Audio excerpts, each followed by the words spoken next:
Hello again. Here at the University of Houston Clinic, we use the Cayuse system to submit all of our internal review board or IRB applications. Please note that although this is a software system, the document on the application is still considered a living document. That means that at any point in time, the application that you submit is maybe subject to change and may look a little bit different from what you're currently using. If there's any discrepancies, please note that we will reach out to you directly in your application to update you, as well as to make sure that we're answering any questions or concerns that you have. Please note that the intent of this application is not to induce any unnecessary or undue bias into your project scope. What that means specifically is that we want you to please have your project fully planned out and fleshed out prior to submitting your application. And so in order to do that, we ask that you have all of your information ready to go prior to clicking on this plus new study submission. So let's go ahead and begin by submitting our test project into the Cayuse system. We're going to start off by clicking on the plus new study application, and let's say I want to make my study called October test study. Now this is a test study, and you can please feel free to understand that at any point in time you can change the title of your study. And as we go through this application, please note these are going to be the direct representation of myself as an investigator and may or may not be in compliance with the institution as well as the regulations by the federal, state, or local government at any point in time. Now, with that being said, once you've titled your project, the first action step that you want to take is to click on this blue check mark. By doing that, I'm officially initiating the study. When I officially initiate the study, the first thing I'm going to look out for is that it says give me a study number, and it also lets me know that my project is submitted. Now, why is this important? This is important because by now, if I was going to be the investigator submitting in this project, at this point in time, I will go back and go into my supporting documents, such as my informed consent, and then include my IRB number into my informed consent as well. So once I've created my initial submission, the next action step would be to click on this plus new submission button. Cayuse as well tries to direct you on how to proceed. So I'm going to click on the plus and then click on initial. So now that that's done, I officially have my project started and almost ready to go.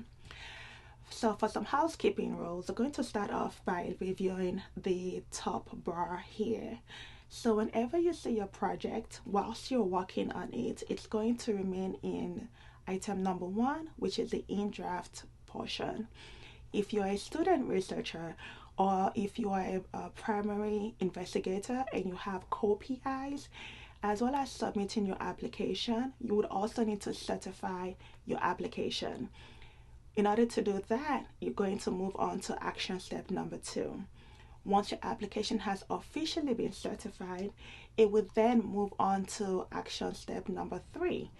Then it is officially with our office, the Office of Research and Sponsored Programs. And then once we're done reviewing it, if we don't have any concerns or there are no additional corrections needed on your end, we would submit it over to the reviewer. So when it's in item number 4, that means that the internal review board committee member is currently reviewing your project. So let's recap. Action step number 1, it's still in draft and you've submitted it. Action step number 2, you've officially submitted it and you certified your application. Then it moves on to action step 3, where we're completing the initial IRB analysis or analyst review. And then action step number 4, it is currently being reviewed by the IRB committee member. If you have any questions or concerns, you can always click down on your task history and it will let you know where your project is in the application process. So the first thing we want to start out by doing is clicking edit. Please note at any point in time, because we are always going to remain in compliance with our federal-wide assurance, which states that we are always going to be in compliance with all federal, state, and local requirements. And local requirements also includes our University of Houston system. We ask that you please read all of this information, and then when you select yes, it means that you're going to be responsible for all the information listed up here, and you're going to ensure that you're also in compliance. Now, when you see action steps here with the blue highlighted portions, it allows you to go to our reference sites. We then reference such things as the Belmont report, and we also reference the other regulations such as the common rules and when it's applicable to your research. So for now, we can go ahead and close out of that and get back to our IRB application. So please note, just like every action steps and Word documents, you can start off your application and return to it at any time. Because it is a software system, and just like Microsoft Word, the first thing you want to do is click on the Save button, and we're saving our application as we go along. Also, please note, once you've filled out all of the application requirements on each of the folder pages, you're going to see this check mark right here. That lets you know that you've completed what you needed to complete, and then you're good to go and you can move on to the next portion. All right, so now we're going to move on to the next portion.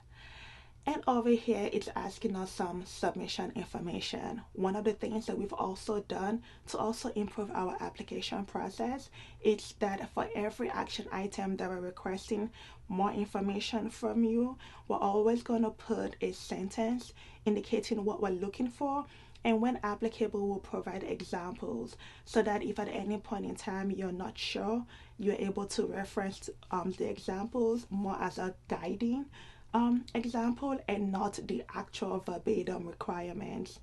Again, we're going to try to make sure that we're not inducing any undue bias.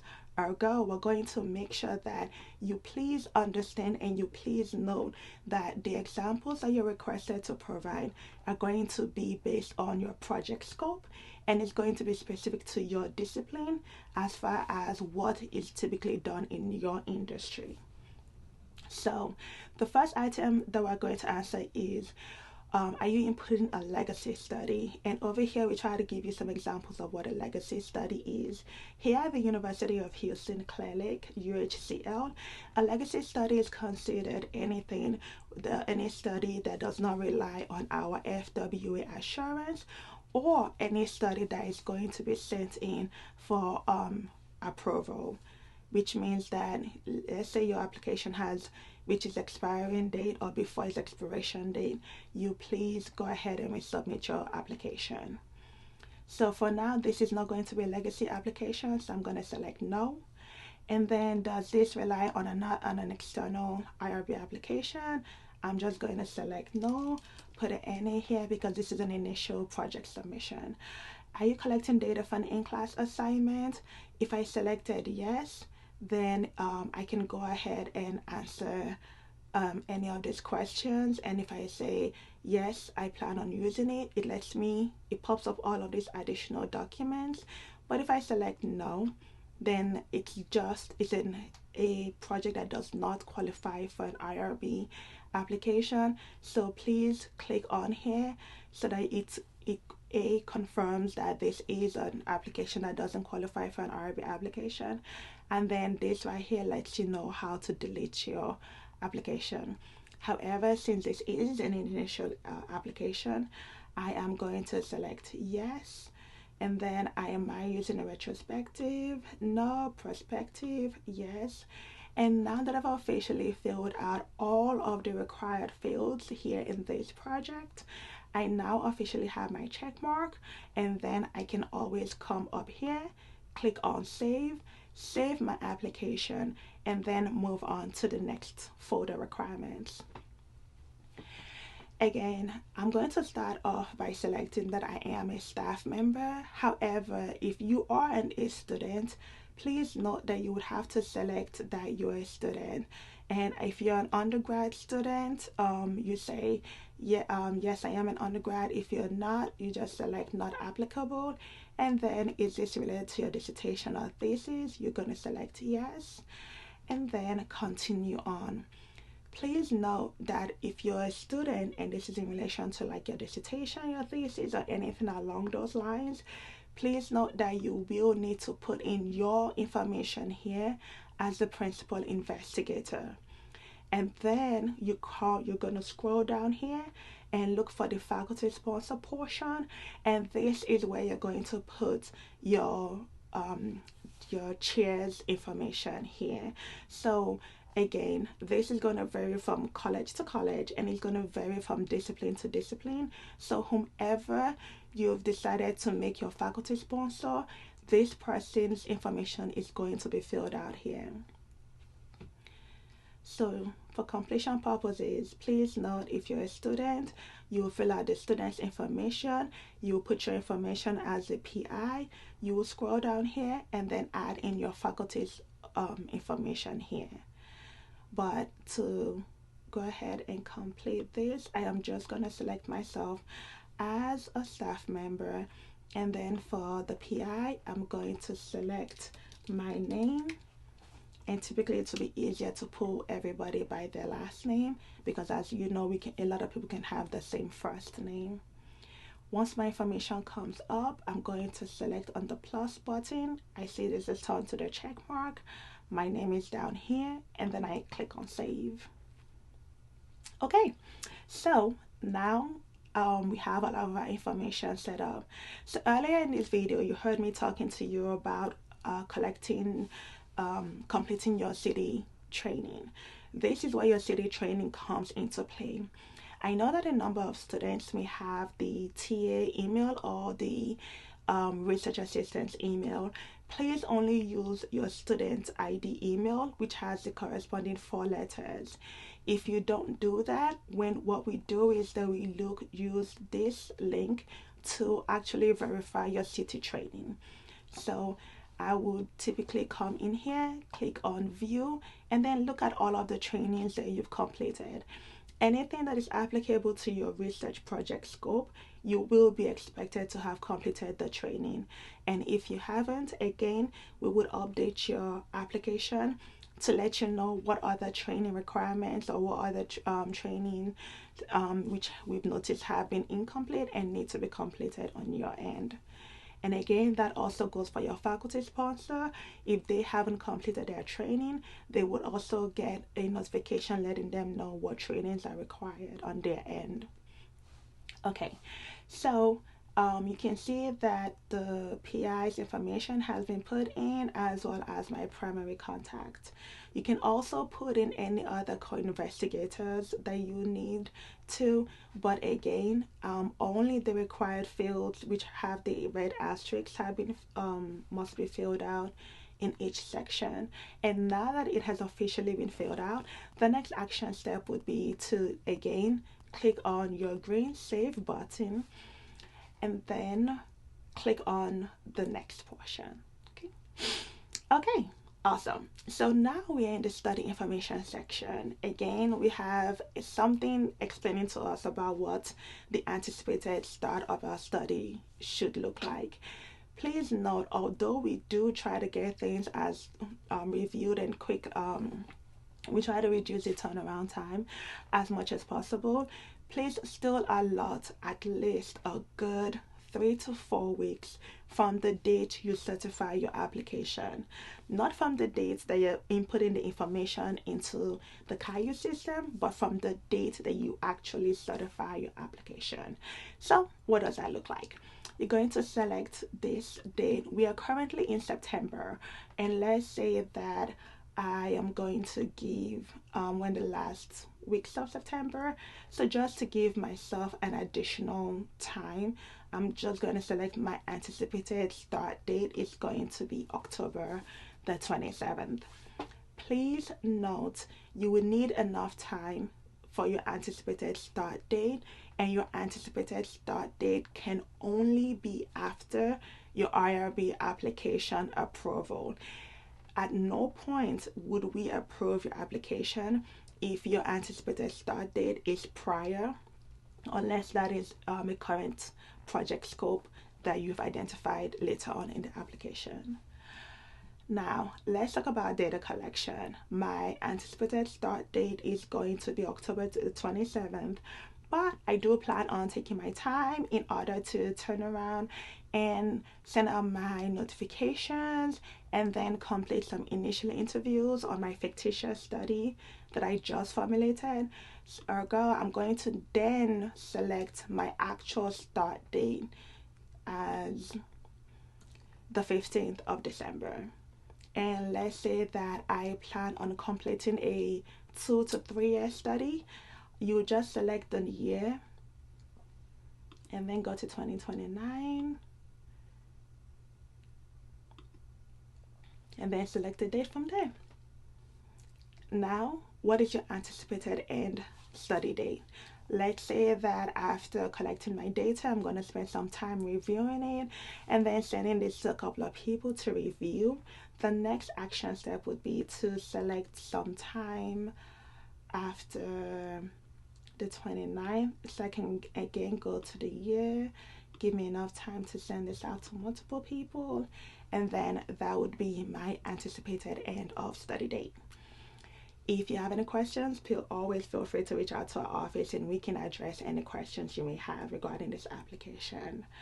Okay, so how will your project be funded? If your project is grant funded, please indicate the grant funding and then the funding agency.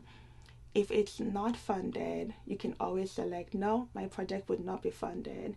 Whenever you're putting in this information, it would help us keep a cohesive application folder. So please always make sure that you are sharing this information with us. And if your grant funding does change, also update the application as well. Okay, so now we are going to talk about the total age range. So in my fictitious study, my total age range are going to be adults, and adults would range from age 18 up until age 107. Please note this is an age range, so always put in an age range in your study application. And then what is your approximate number of human subjects? Let's say I hope to get 50 research subjects, but just to be on the safe side, I'm going to put 100. Why? If I end up getting 49 research subjects, I would not have to amend my application. On the other hand, if I put that I'm only going to get a total of 100 research subjects, and then later on I end up getting 150, I cannot use those extra 50 research subjects. I'm going to need to amend my IRB application and then go through the review process again. So please note, it is always better to overestimate than underestimate the approximate number of research subjects that you're going to be enrolling in your study. And then let's say my research group is mainly males to females, so I'm going to put 80% males to 20% females. And then project summary. Again, we'll try to put a description of what we're looking for, as well as an example. Please note, I'm going to put any here. This is going to be based on your project scope. It's also going to be based on your discipline, and all of this information is going to be specific to what you're currently doing. Now, will your project become conducted at any other sites other than UHCL? If the answer is yes, please look at this section right here. Pay attention to this right here. When I select yes, and then other sites, it's going to ask that then I provide my letter of approval to complete my application or my research study at said locations. we're going to look out for that information at every point in time. If you don't have that, please note that your application will be sent back and that information will be required. Okay, so let's say the next question is your study going to be conducted internationally? Again, look over to the section right here. If I do select yes, I'm going to also need foreign protections as well. And then I would also need to confirm that I've already completed my export control training in City. However, for now, to make things simple, my answer is going to be no, and my answer is going to be no. Those folders disappeared, and then now we can move on. So do you have any conflict of interest to disclose at this point in time? Right now, my answer is going to be no. And please note, we do require conflict of interest notifications and certifications every September 1st. And so now we've filled out all of the required information. I have my checkbox. The next thing to do is to click on the Save button. And now that this has been saved, we can then move on to the next section. Study background. Again, there is a description of what the study background is, and we provided you with some examples. For now, I'm just going to type in NA. And also, please note, if you've already typed in some of these sections in another document, you can always copy and paste. And then if you want to edit them, you just highlight them and then hit the bold or change them as you see fit. Okay, your study approach. Again, we provided a description and then we provided an example. Now, the only variation here with hypothesis has to do with the type of study that is being conducted. If you're conducting a non-qualitative study, you need a hypothesis. If on the other hand you are conducting a qualitative study, you would replace this section with the research question.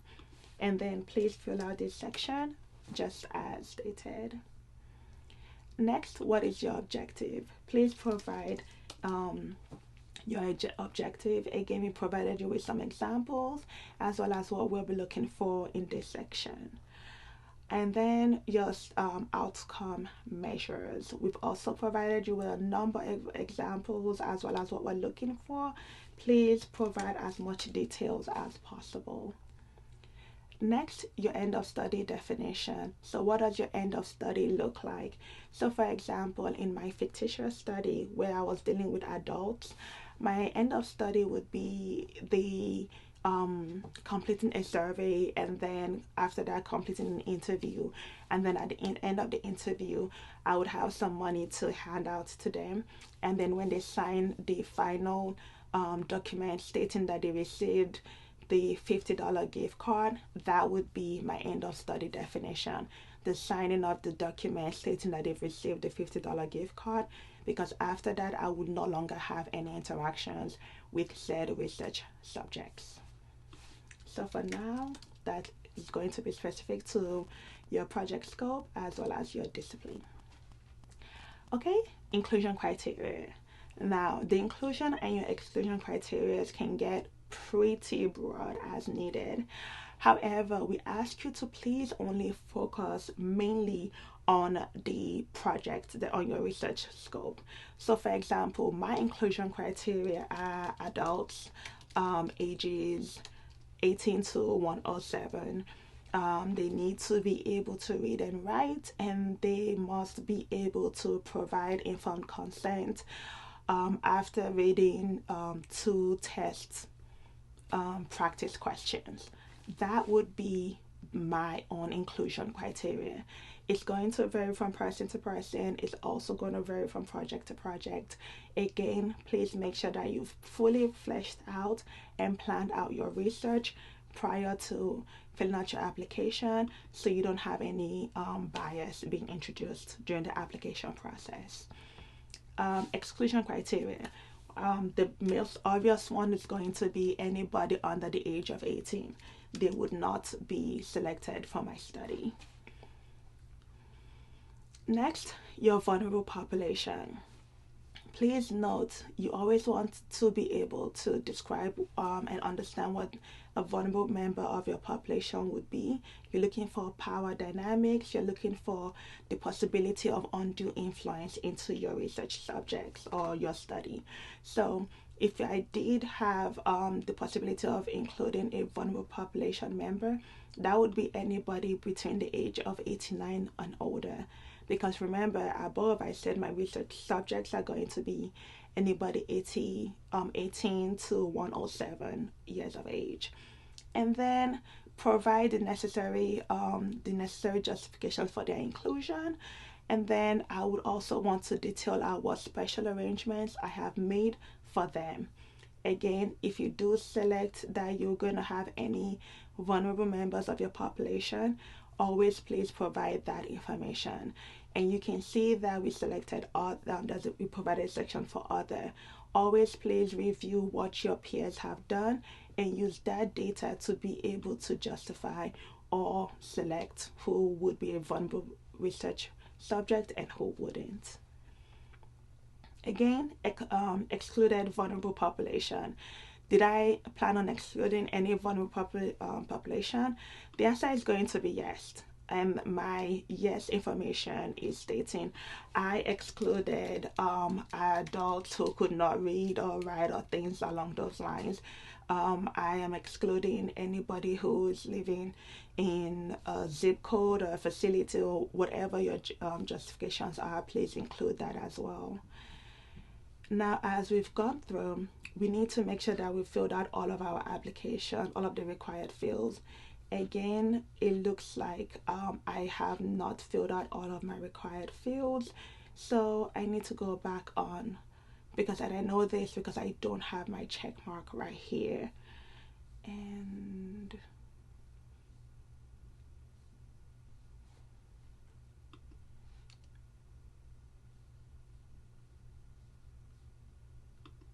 okay, and then you can click onto another box.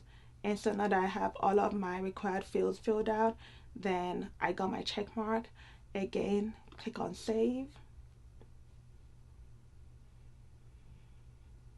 And then I can proceed on to the next portion. Okay, so whilst it's going on to the next portions, again, as you can see, I had to get out of the initial box so that when I actually moved on to the next section, I could get my check mark. Please bear in mind, sometimes the system is a cloud system, so it does take a little while to load. Please bear in mind that that's a possibility that would happen. Give it some time. If you need to start or stop or restart, always feel free to do that as well. And I'm glad that we have these real-time examples for you all to see as well. So cool. Onto our study procedures. Again, we're going to have a description of what are we looking for, and then examples as well. For now, to keep things easy, I'm just going to select no. My recruitment and retention. How do I plan on recruiting research subjects? Again, it's going to vary from person to person and from research to research. We always try to please explain to you that Zoom, as of July 2025, is no longer secure, and so we ask that you please provide another mode of study if you plan on having video interviews or things along those lines.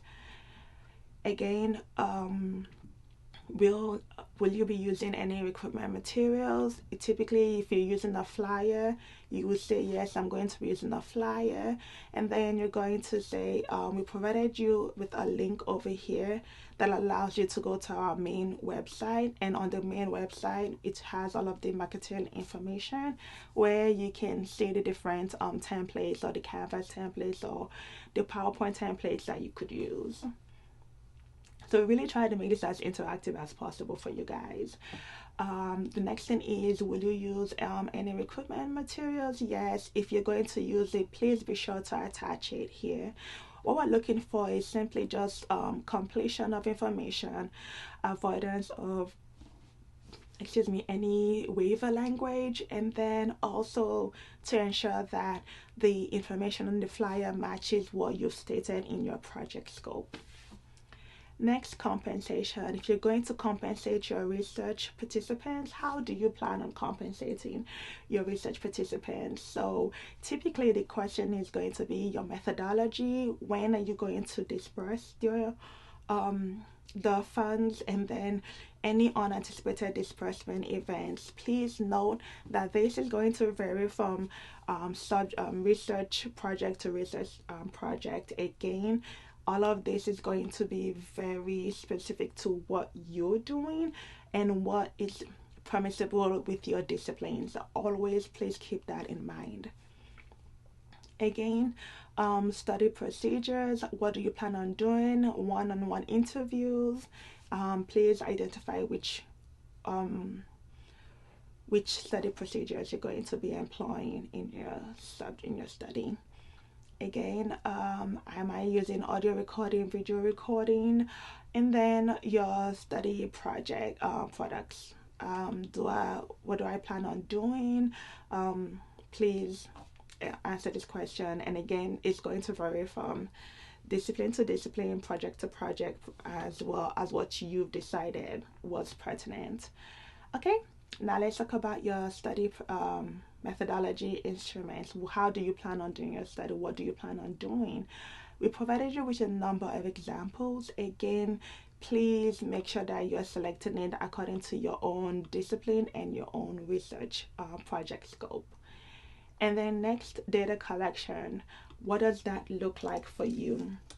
Again, all of this is going to vary, and it's going to be very specific to your project scope, and it's also going to be very specific to your discipline as well. And then your data storage format. How do you plan on storing your data? Again, it's always typically going to be a lot easier to store it electronically, or if you plan on keeping a hard copy, please identify that portion as well. And then your data analysis. How do you plan on analyzing your data? This again is going to be up to you. I'm going to make sure I avoid any undue bias as much as possible. And then sharing your results with your study subjects. How do you plan on doing that? Do you plan on doing that at all? So all of these are questions that you are going to have to be the one to ask. And then your data banking. How do you plan on, what do you plan on doing with your data? Do you plan on using it for any future research purposes? Now, most people might say yes, or they might say no, and that's fine. There's no right or wrong way to answering this question. Just know that it's going to be up to you at any point in time. If I do select no, and then 2 years down the line I'm working on a project where some of the data that I did initially in my dissertation is going to be pertinent to what I've done previously, I'm going to have to submit an amendment to my IRB application if it hasn't expired, or I'm going to have to submit a new IRB application. So always bear that in mind as well when you're filling out this portion especially. And then this is more for laboratory purposes. This has nothing to do with typically survey data. So now I went up here and I thought, wait, I have filled out all of my required information, and still my check mark isn't here and my asterisk is still not completed. That means that we haven't filled out all of the portions, because over here I selected yes, I'm going to have recruitment materials, but I did not attach anything. That's problematic. So always please make sure if you have selected a yes and you're required to attach something, you do actually attach the document. If not, you would not see the check mark, and if you try to move on, it would not allow you to fully submit your application. So as usual, we're always going to select our positive green save button, and then on to the next portion. Now, what are your potential benefits? Again, we provided you with a brief description, and then you identify what your potential benefits are. Again, it's always going to vary from person to person, project to project, and discipline to discipline. And then potential benefits as well. sorry, the initial one was potential risk over here, and your potential benefit, two different things. I misspoke earlier. So here we identified what our potential risks are, and then what our potential benefit is. And again, that is going to vary based on your research. We always ask that whenever you submit any of your applications, please do not put no risk or no impact. The answer and the qualifying statement that we at the UHCL could actually comply with and could justify is that there is either less than minimal risk, or greater than minimal risk. Stating that there is no risk is not a liability that the institution is going to bear. So please note, at any point in time when you're filling out your risk, you're either putting less than minimal risk, or greater than minimal risk. Okay, suicide ideation risk. Do you plan on employing that? Do you plan on employing deception in your study? And next, your subject's privacy. Again, what do you plan on doing? And we try to provide a little bit of examples for you to be able to follow as we move forward. Finally, informed consent. Again, please know this informed consent is always required. If you do not have an informed consent, then you're looking for an informed consent waiver. You're going to need the justification for that as well. In this portion, to attach an informed consent, you click on the attach button, you come here to the plus button, you click on it, and you click on add a file. And the best thing to do, or the easiest thing to do always, is to select your added application and then upload. And then once you do that, you click on apply. And now I have applied my informed consent. Please note, your informed consent must also contain your internal review board number, aka your IRB number. And for this particular application, my IRB number is going to be 2025-24. And then I requesting a waiver, and right now it's not applicable to my application. And then the next step is how would your consent be obtained? Please specify the one that is most relevant to your actual application. And then how do you plan on acquiring your informed consent? Here, whenever possible, we need a step-by-step process of how you intend on acquiring your informed consent. And again, this will vary from person to person and project to project. Now, your HIPAA laws. So if you're completing any study that has any HIPAA qualifications, again, look over here to what is my left-hand side of my screen, and then I select yes, and then my HIPAA privacy laws requirements are going to come up here. But for now, just for completion purposes, we're going to select no. We're going to select no. We're not doing anything HIPAA related. And I now have my checkbox, and then I click on my save button, and then we can move on to the next bit. All right, so now we're looking at the review of your attachments. Again, typically, if you've attached anything extra that needs to be included, please note you can attach them here. Let's say you completed another training which is required or applicable to your project scope, and you don't have it listed anywhere else. This will be the perfect place to put it. Please include all of the attachments in here, and then we can use that to review your application as well, because the IRB analyst will review your application as well as your IRB reviewer or the full board members. Now, this portion is for the protocol deviation. If let's say something happens along the line and you probably decide, okay, I need to deviate from the initial protocol submission, you can then come back into your application and update this portion. But for now, we're just going to select no. We selected all of the required portions in this section.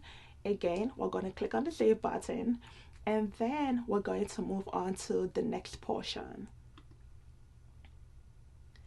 So here at the University of Houston Clear Lake, what we typically do is that we want to empower our investigators in understanding the review categories.